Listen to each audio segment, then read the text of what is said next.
A medical breakthrough for the first time in more than 20 years. Revolutionized the diagnosis and treatment of disease. Powerful new medical advancements are saving lives every day. The biggest medical breakthroughs we've seen this year. Axogen is a fairly new company. It's only been around about 8 or so years, and it was founded primarily by a surgeon from the University of Florida and a businessman. And what we are able to do is we're able to take human-donated cadaveric nerves, and there's a process that we go through with sterilizing and stripping all the human data from that nerve in order to use it as a nerve graft. So it's being able to let surgeons perform peripheral nerve surgery without having to harvest the patient's own nerve, and in time offer a more cost-effective and better outcome surgery. My job with Axogen is I am a sales rep, and I am basically the go-between between the surgeon and these donated nerves. So if a surgeon has a case, they call me, and typically I call my company and order in different sizes of nerves. I have the nerve grafts sent to me, overnighted to me on dry ice through FedEx, and they arrive to my home, and then I bring them into a surgery case. So tomorrow, let's say there's a case at 10 a.m. I've had those nerves delivered to me, and then what I then do is go attend the case and consult with the surgeon to determine what's the injury of the nerve, how long ago the injury has occurred, and determine what size, diameter, and length that the surgeon will need. And then I offer them my products as well as a nerve connector, a nerve protector that we carry. The most memorable case I've had so far was almost a year ago. A 12-year-old little girl had reached in to help her mom doing dishes and grabbed a knife, a serrated knife, and cut all her 4 fingers, the tendons and the nerves. This patient, there wasn't enough nerve in her body to harvest in order to fix these nerve injuries. So there aren't enough unessential nerves in the body in order to graft this little girl's hand to give her full recovery because all 4 fingers were cut. So I was able to bring in nerves to Holy Family Hospital up in Des Plaines, and this girl with this traumatic injury, we were able to nerve graft all 4 of her fingers. Nerves typically repair about a millimeter a week, so this being a shorter gap, we have found out in the past year she has had recovery and she has full use of her hand as well as all sensory movement. The best part of the job is doing surgery, bringing nerves in for surgeons and really impacting the way patients recuperate and the level of patient outcomes, changing the way, again, I said doing the surgery, not having to do a second surgical site operation to remove the sural nerve, but being able to use human-donated nerves.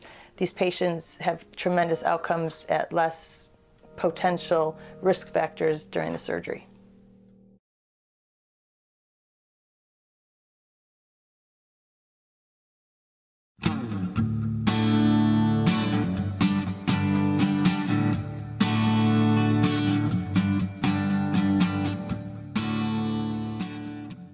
I started the game of golf when I was watching a golf tournament, the PGA, with my dad, and I didn't really know what it was. So I got curious, and then I looked up what it was, and it looked pretty fun, so I wanted to try it. I used my brother's clubs, and I was just kind of hitting the golf balls, and it was really fun. So then I started, and I got certified at the Cantina Youth Links, the local golf course. Yeah, who influences my game is Rory McIlroy. He is a professional golfer, and he is really good at golfing. He is all around. He's a really nice guy. Yeah, he's really good, and he's won a lot of tournaments. Yeah, he's pretty much really inspirational. What do I enjoy about the game is having fun, spending time with whoever I'm golfing with, my friends or my family. And I also like to just hang out with them and go for my best. If I shoot well, then that's really good, but if I don't, then who cares? It's just for fun. I can golf many times. Where do I golf? I golf at Cantina Youth Links. It's the local golf place where a bunch of kids golf. It's not too big. It's not really big at all. I mean, you don't have to use your driver but once, and it's really fun. I can go there many times because it's not a long walk to practice and get the best I can be. How do I plan to make it to the next level is practice, practice, practice, because it makes it perfect, and I just need to work really, really hard. Whenever I have free time, just go out and chip, and most of all have fun with my friends, and just got to get the reps in. I'd like to make it to the pros, but I don't know if that'll happen because there's a lot of good people on there, and I don't practice a ton, but I practice some, and a lot of times I go with my friends and I get whooped. So I mean, it'd be nice if I made it to the pros, and if I did, I'd be really happy, not just for the money, but for having fun and for the love of the game.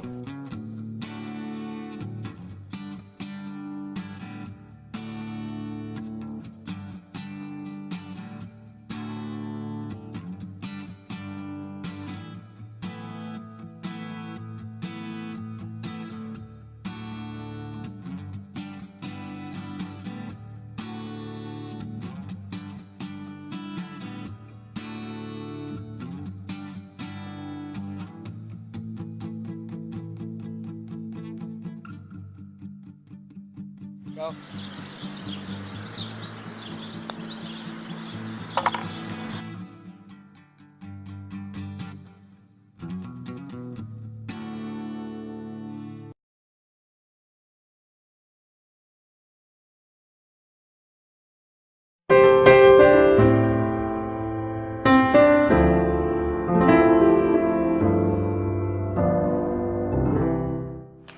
We had several circumstances. Our family is a family of faith, and our faith guides us in a lot of things we do. And we had quite a few circumstances in our lives that indicated to us that adoption was something we were supposed to pursue, even though it didn't make a lot of sense on paper, and that we were supposed to take a step of faith.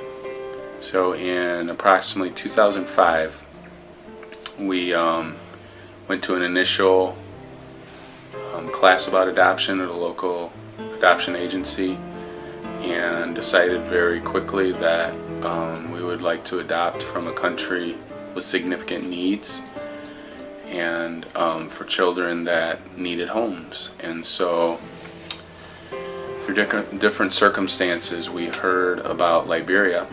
And we had a friend of ours that knows a lot about adoption that said Liberia was a country that had been in 14 years of civil war, and because of that there was huge needs. We were also told that in that particular country there was a huge need for families to adopt boys, and more than one boy would be even more helpful. So in 2005 we filled out all of our paperwork, and the process started. We worked with an agency on the West Coast that had some experience with Liberian adoptions. And how the process works is, once you have criteria, our only criteria was, at the time we had 3 biological children, and our youngest daughter was 3. So we said 3 and younger. And that was our only criteria. So our first referral was for a 3-year-old boy named Samson, who is now our son. And our second referral that came over time was eventually Benjamin. And at the time Benjamin was 1 and considered special needs. And he was considered special needs because of his lack of development. He was actually 2 and only weighed approximately 11 pounds. So we weren't sure what was wrong with him, but we had decided pretty early on in the process that we would be open to any children that needed homes. So that was kind of a major aspect of our journey. There were several delays in the process, and eventually we found out that if we traveled to Liberia and the Liberian embassy processed the paperwork, that it could expedite the process, which it had already been delayed several times, and so we decided to do that. After much prayer and thought, we decided that my sister and I, who both grew up overseas, would travel to pick up our boys. And we did that in January of 2007. So the whole process ended up taking about 18 months. And in January 2007 we went over, and it took about 10 days to process everything, and we came home in January 2007 with Benjamin and Samson, and everything has gone very well. They came home, and all 5 of our kids have been normal brothers and sisters. We have our ups and our downs, but overall it has been such a blessing to have them in our lives.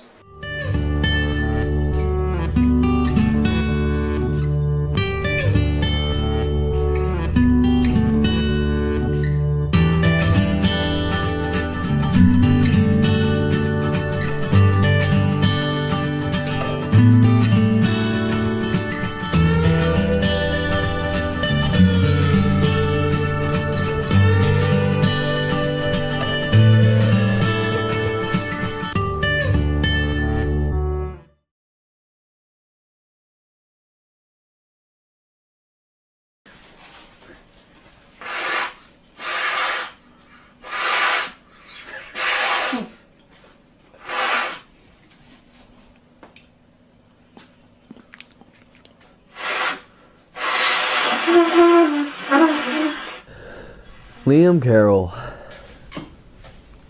Liam Carroll belongs in a talent show. I mean, what's he trying out with?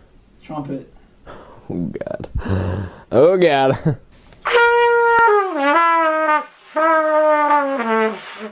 I started playing the trumpet 2 weeks ago. On an average day, I usually wake up at 4:20 a.m. and go on the roof to play my trumpet.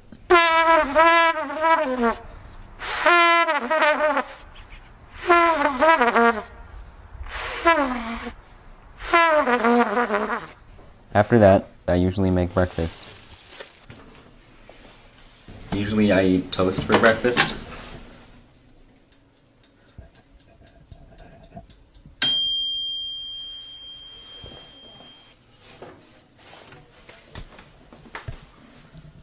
Most days I go to school.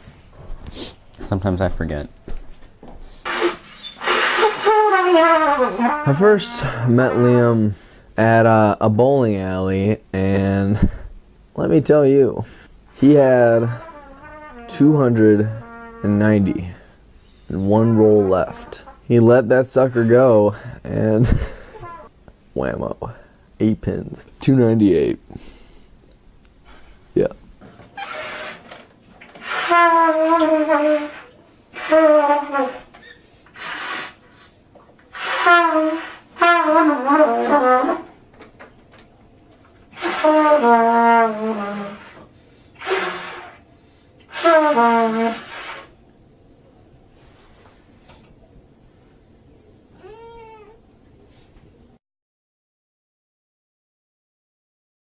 You made me begin.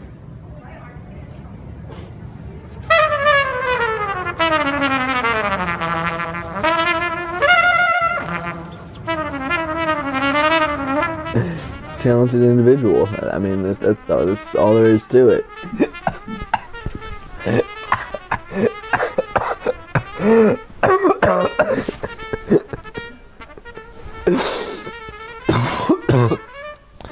I was laughing too hard.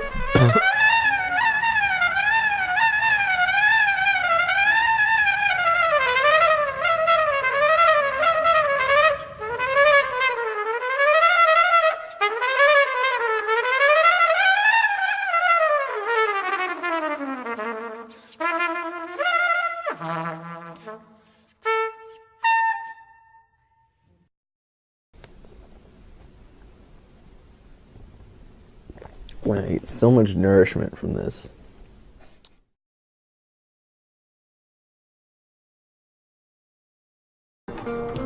Just a typical day in Naperville. Little would you expect that. we're going to the gun club.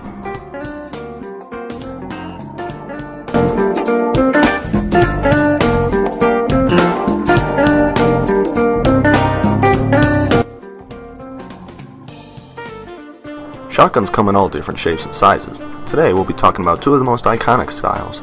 We'll be talking about an over and under and a semi-automatic style shotgun. First we'll start with the over-under style shotgun. The over-under style shotgun is one of the most classic and iconic styles of shotguns. This particular gun is typically used for upland bird hunting, which would involve pheasants, otherwise known as a field shotgun. This lever on the back of the receiver allows you to access the break action. As the name suggests, this gun has an over and under barrel. This latch on the back of the grip engages the safety, as well as letting you choose between which barrel you'd like to shoot out of. The semi-automatic style shotgun is more of a new age style. This gun can be used for anything from bird hunting to sporting events. This particular gun, the Benelli Super Sport, is specifically designed and built for sporting events such as trap. We'll get to that later. Unlike the over-under, the semi-automatic has a simple push safety. Unlike the break action, the semi-automatic operates with a slide, as well as slide release. And as opposed to just 2 shells, the semi-automatic can load up to 5 in the bottom tube. Typical loads for these shotguns include 12 gauge, as well as 20 gauge. The main difference between the 2 shells is the size of the load. A 12 gauge shell is much more powerful than a 20 gauge. Typical accessories that you need to go shooting are shotgun shells, as well as ear protection. You'll also need a cloth for assembling and disassembling your shotgun. Other things you might need are a shotgun shell holder, so when you're up at the station, you're not fumbling around trying to take shells out of the box. Other style shotgun shell holders include vests. These offer much more space for storage, as well as an ability to put gel pads in to protect your shoulder when shooting. You'll also need a cleaning kit, as well as firearms license and membership cards. And last but not least, you'll just need eye protection, typically in the yellow tint. Here at the gun club, safety is the top priority. You'll see people wearing yellow jackets and sometimes even eye and ear protection at all times. Here are the range rules. These are the 10 commandments of the gun range. Always keep the gun pointed in a safe direction. Keep your finger off the trigger until you're ready to shoot, and keep the gun unloaded and action open. Now you're ready to shoot. Good luck. Trap style shooting is one of the most popular styles of sporting competitions. This range is set up with 3 individual fields dedicated specifically to trap. A trap field is set up with 5 stations, each indicated by an arrow. You shoot a total of 25 shots, 5 at each station. Once the final shot has been fired, everybody moves 1 station to the right, except for the last person who moves all the way to the left. The original shooter will always start each round. And that's all there is to know about shotguns in the gun range. I hope one day you'll give it a shot.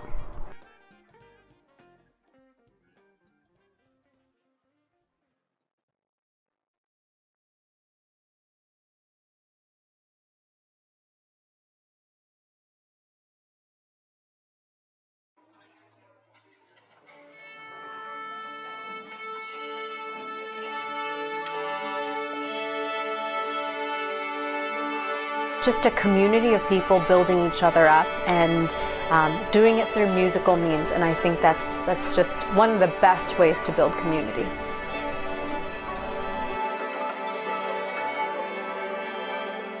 Music to me means something to go to relax, or to just let your brain out and just be calm.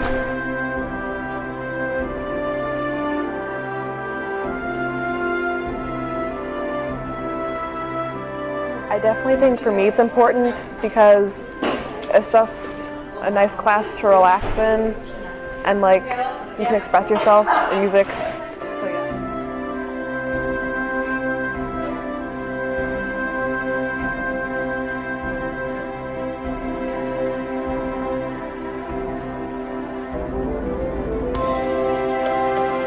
Music means to me, it's one way for me to express myself. I love being able to listen to classical music, not even classical, just like pop, indie, anything like that.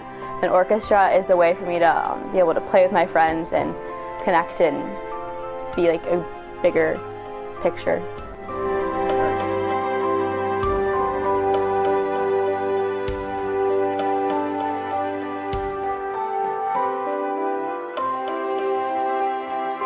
What does music mean to me? At its simplest, music is something that's really fun to do. And even if you don't know what it means, maybe on a higher level, you can always just go back to the fact that music is something that's fun and something that you enjoy doing.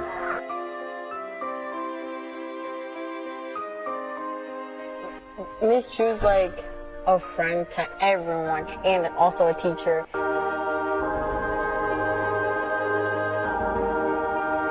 It was a big transition going from Mr. Rudd to Miss Chu because they're very different in their teaching styles. Mr. Rudd is very,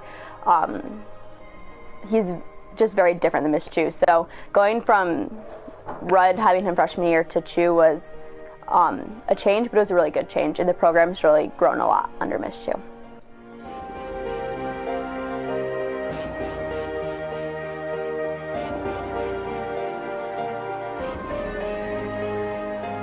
Music means relationships. Music means meeting new people and getting to experience something with them that you can never duplicate. It's an experience that you just can't replicate. It's a once in a moment. You have to live it. You have to enjoy it to the best you can in that moment.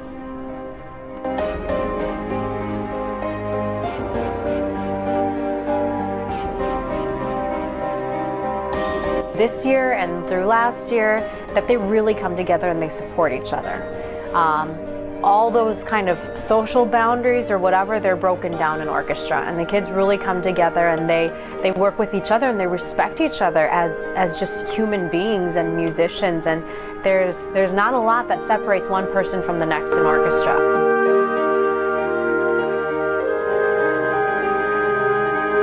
When you start music in high school, you think that teacher's going to be with you till your senior year. You go in expecting that. I guess similar to a coach or like an activity sponsor. But with Mr. Rudd leaving, it was hard on the students, and I can really relate because my junior year, we got a new orchestra director and I went to South, and it was really hard, but the students kind of just banded together and we tried to help make this new teacher feel as welcome as possible, and I think the kids here did that too, and they were really able to overcome a lot of the struggles, and I was too. And this year school's only been in session for a few months, but I've been telling myself, like, had I known how much better year 2 was going to be, I wouldn't have been so hard on myself during year 1, and I would have enjoyed those great moments more instead of kind of like obsessing about trying to make it perfect all the time.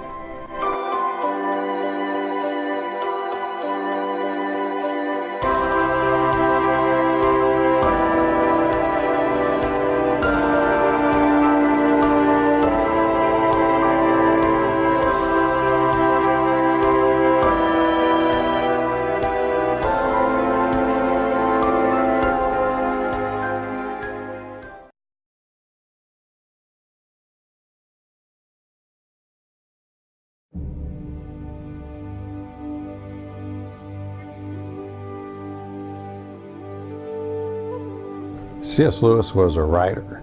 He was also a teacher. Most people associate him with Oxford University. He later taught in Cambridge University as well.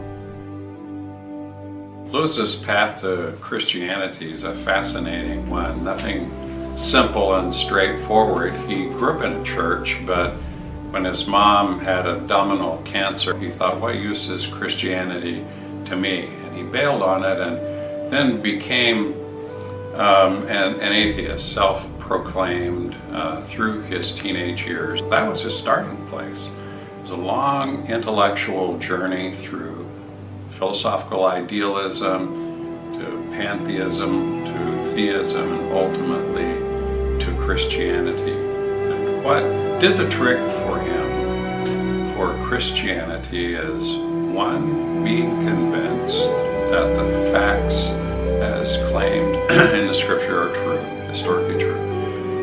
2, that is path of reason, and 3 is path of imaginative development, all came together in a focal point when he was in his early 30s.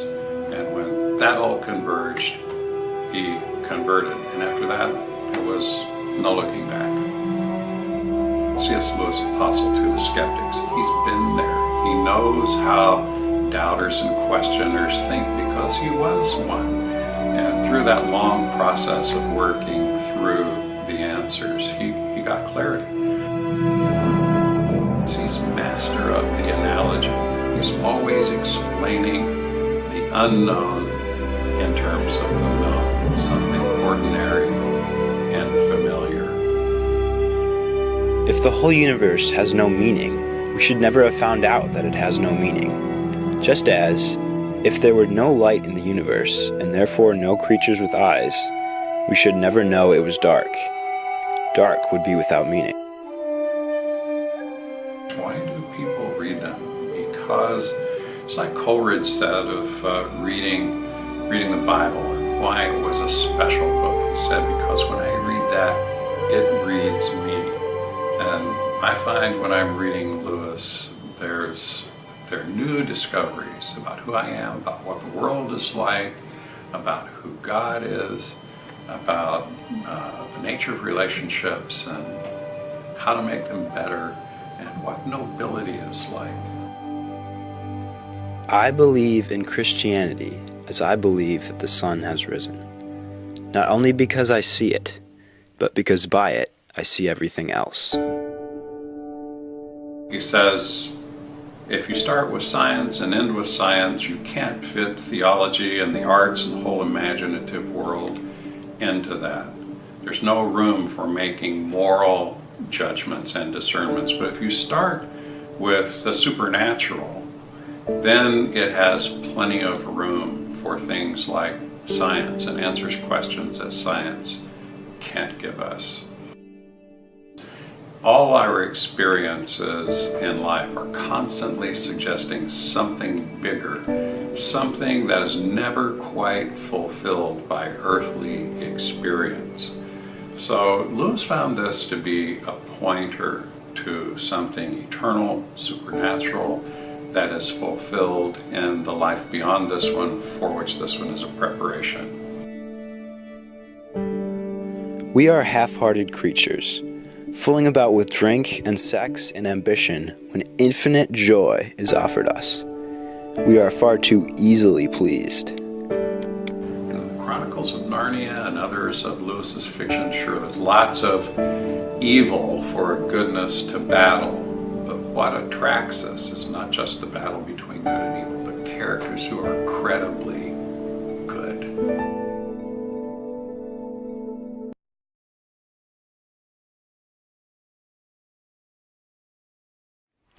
My name is Randy MacArthur. I am well, actually, I like to consider myself some sort of like professional, trained criminal. So I compare myself to these great figures like Heath Ledger, or Michael Jordan, or who was the fellow who made the book sorting thing? Yeah. The decimal fellow. They did great works in their fields, and I like to think I will be that sort of man, but for robbing banks in small towns.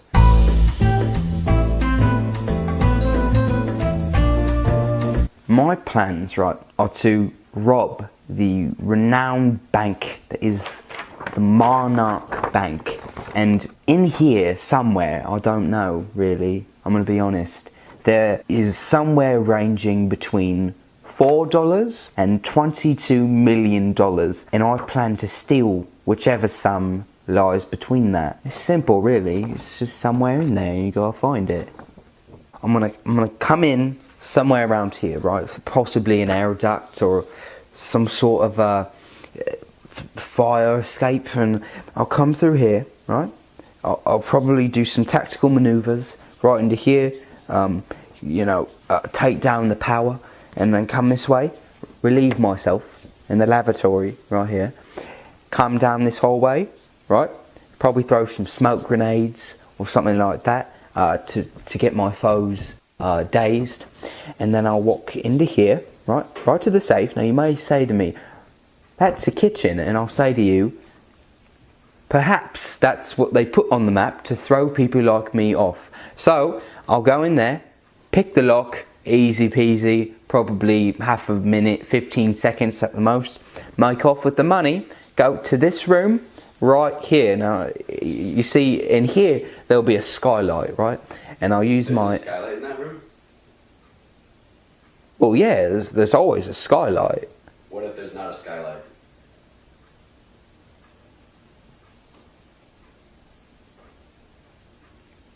Right, so I make my way into the wall. I've got some sort of ear wall listening device for opening safes, which I assume I have to do.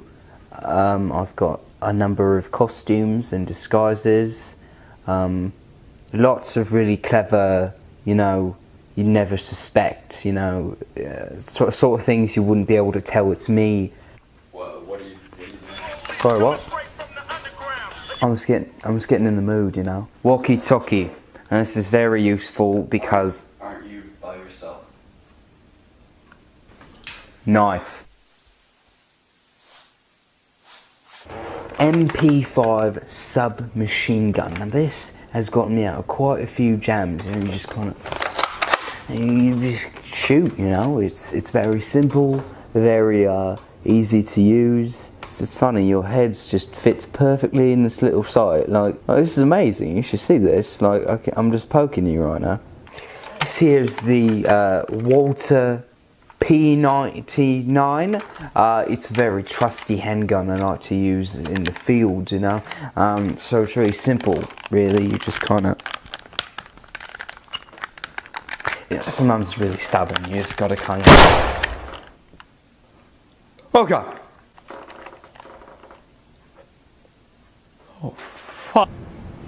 So I didn't expect to be in the hospital, and I was a bit careless with the gun, but that doesn't matter because you've always got to be prepared. So I've made my new escape plan, right? I'm right here, I'm gonna go down here, I'm gonna go through the skylight. Did I know Randy was planning on escaping the hospital? No. Do I care? No. Alright, so maybe this was not the best idea, but like any good professional criminal, I do have an alternative. And that's this little baby right here. Sorry. Right, just left then, right. So, I like to, you know, when I go in through the skylight, kind of use this little baby to throw through the glass and clean out the room. Just...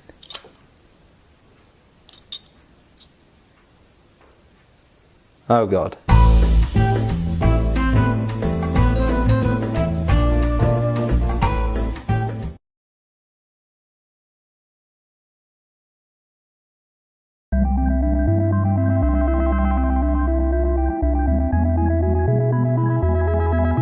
78% of teens own a cell phone. Do they spend too much time on them? With so many cell phones in high schools, it's no surprise that it gets in the way of schoolwork, social life, and family. Teens use phones for everything. Texting, music, games, and pictures are just part of the problem. Texting changes the way we communicate. Since the invention of computers and phones, using the postal system to talk to friends has become obsolete. Even today, email is starting to fade as the go-to source for talking to friends. It's all about cell phones now. But they aren't usually used for calling, but for texting. This super simple way to connect is what's pulling teenagers into cell phones. Texting creates a quick and accessible way to reach those close to you. In about 10 seconds, a teen can start a conversation with someone halfway around the world, which wasn't affordable 30 years ago. Kaiser Family Foundation recently conducted a study and found that today's teens spend at least 7.5 hours consuming mobile media.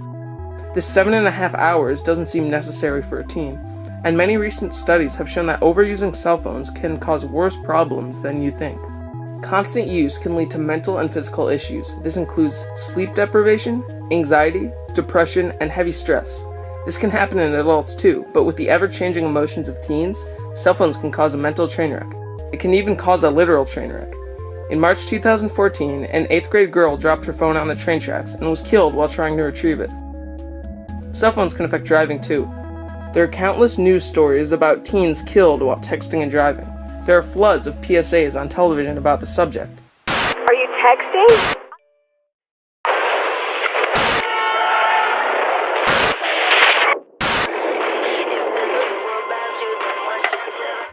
Using a cell phone while driving makes a crash 23 times more likely.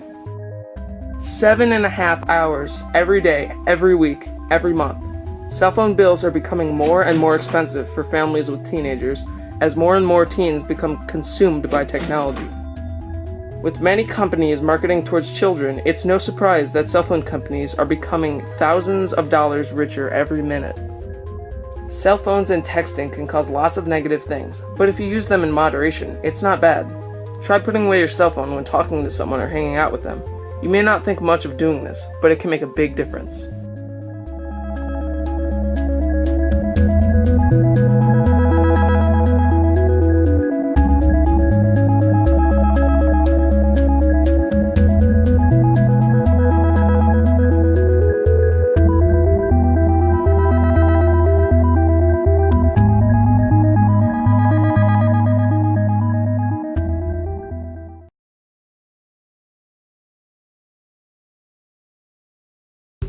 Hello, my name is Rahima. I am 15 years old, I go to high school, and my favorite colors are blue and pink. I play sports, watch Netflix, and I'm a regular teenager. But like every other person, I have a unique story. Let me take you through my life.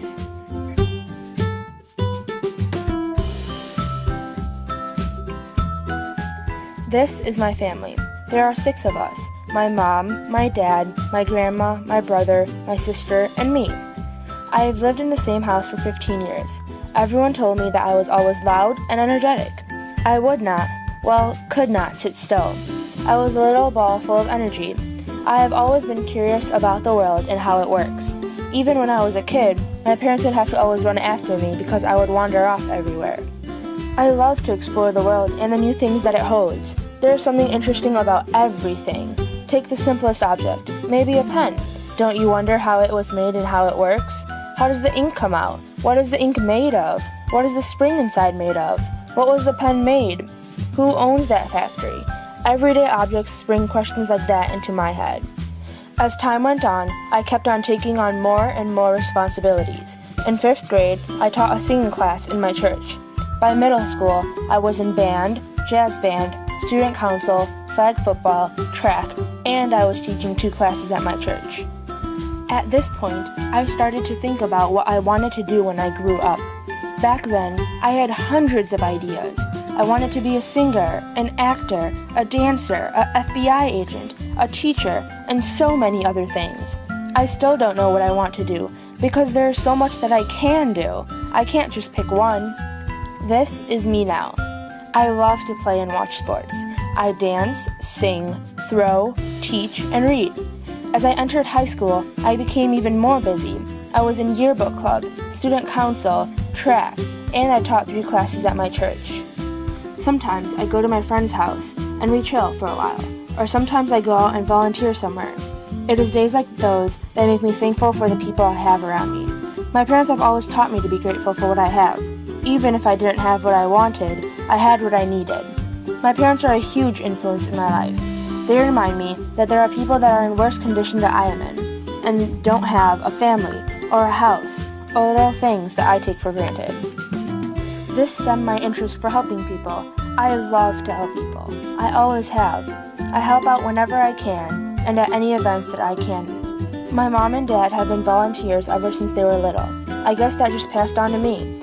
It gives me joy to help other people, knowing that I have made a small impact in their life. It is the little things in life that matter. So this is me and my life. I have learned many things throughout my 15 years on the planet. 1 is to be thankful for the people and the things around me. 2 is to take the time and slow down. Appreciate what is around you. Don't regret the past and don't worry about the future. Live in the moment. And 3, be true to yourself. Only you know what you want, and only you can change your life around. Don't let anybody tell you what you can and cannot do.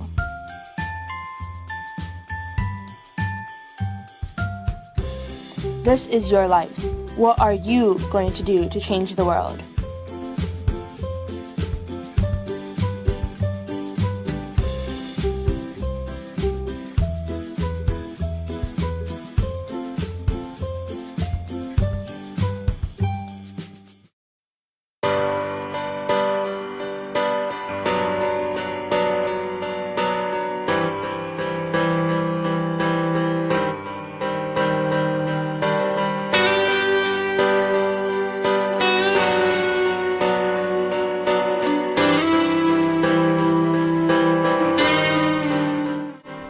Now that I'm in the city, I don't think any of my dreams and passions have changed.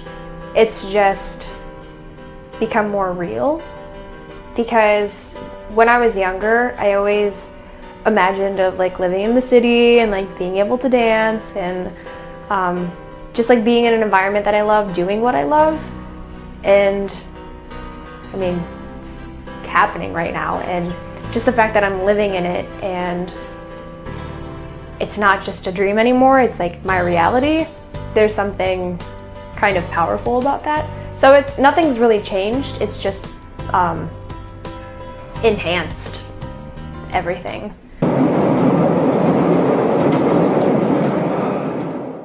What is it like living in Chicago? Is a lot of fun if you like the city. I mean, if you're not a city person, maybe it wouldn't be so much fun for you. My biggest challenge living alone: killing bugs. Living by yourself can be, I don't want to say boring because there's a lot of things to do, but it can be a little lonely, I guess, just like living by yourself. My advice on failure would be to embrace it and not be scared of it. Because no matter how big the failure is, how small it is, it's what you learn from. It's definitely what you learn from. Looking back on my life, most of the things I've learned great lessons from have been when I've made a mistake or when I've failed. So yeah, don't shy away from failing. It's okay to fall down because you can get right back up.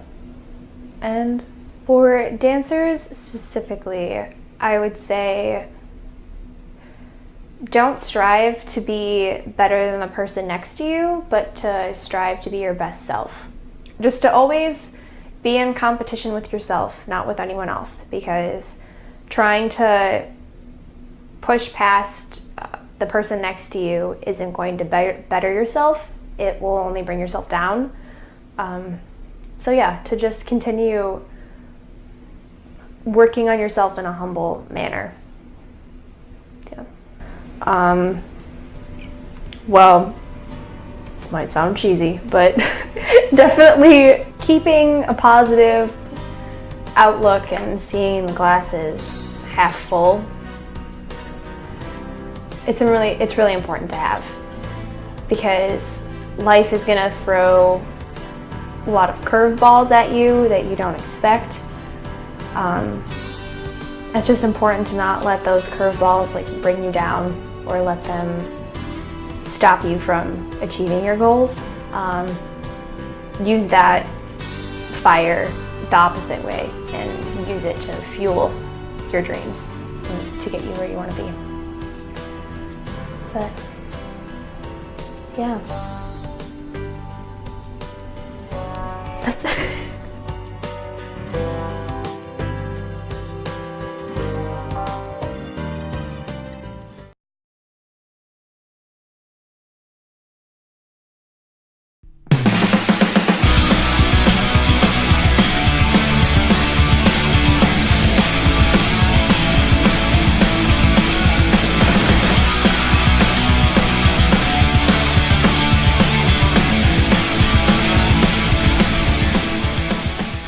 Hey, my name is Kieran. I play drums in the band called Cuss Track. When I was 7, I used to bang like on pots and pans and stuff, and My mom, she just decided to get me a drum set when I was 8 years old.